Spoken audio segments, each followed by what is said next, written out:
You're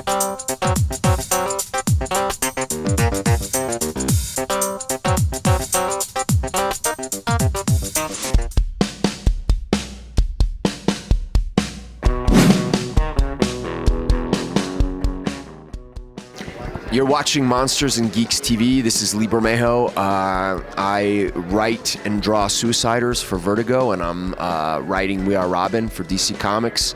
And stay tuned for more info at this site. Thanks, Lee, for this little chat. Oh, thanks for having me. I appreciate it. It's good to be here. It's very cool for us to you still here with us. How did you start in this business? I started showing work at conventions, like a lot of guys. At 15, 16 years old, I was doing sample pages and taking them to comic conventions in Southern California. And since I had the good fortune to grow up close to San Diego, it was easy for me to go to the San Diego Con. And so I started going every year and bringing sample pages with me, and eventually I broke in that way. Yeah, portfolio, yes. Yeah, exactly. So, back before email and internet and stuff, that was the way to break in, and that's how it happened for me. One shot in a million. Yeah. Tell me, who is the artist that you admire the most? Your influence. There's a lot.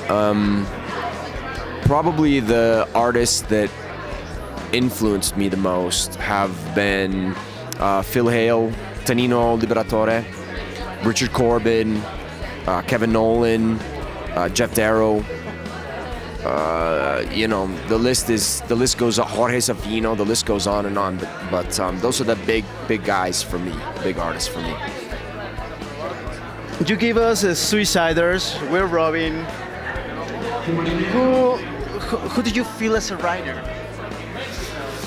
How did you feel as a writer? You know, that's a interesting question. I'm still kind of feeling my way as a writer. I know that I'm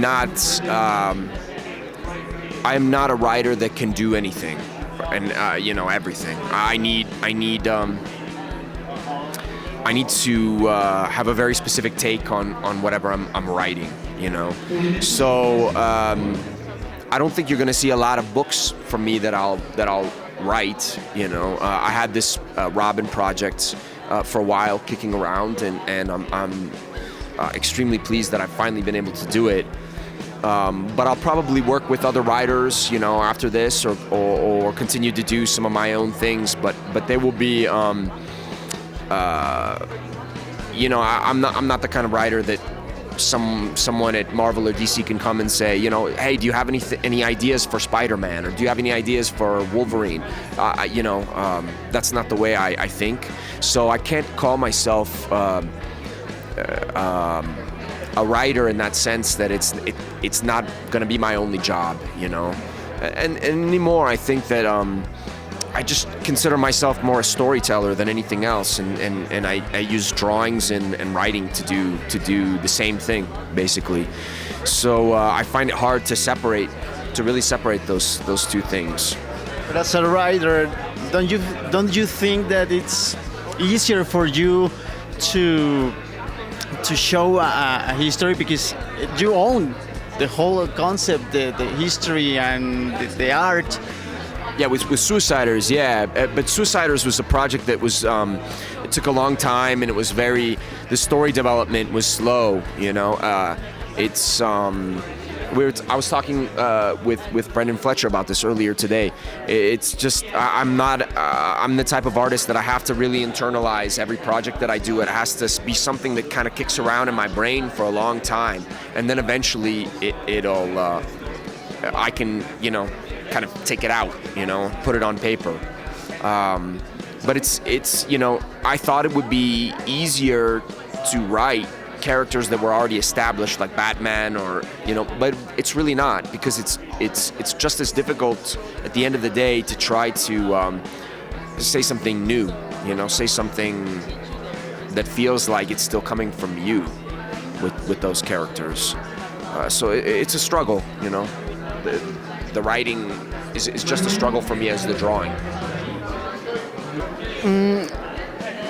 Your style is quite of grim. Yeah. Your characters are with these expression lines, these wrinkles. What's your process to create all these illustrations? It's because those looks more like a photographs more than draws.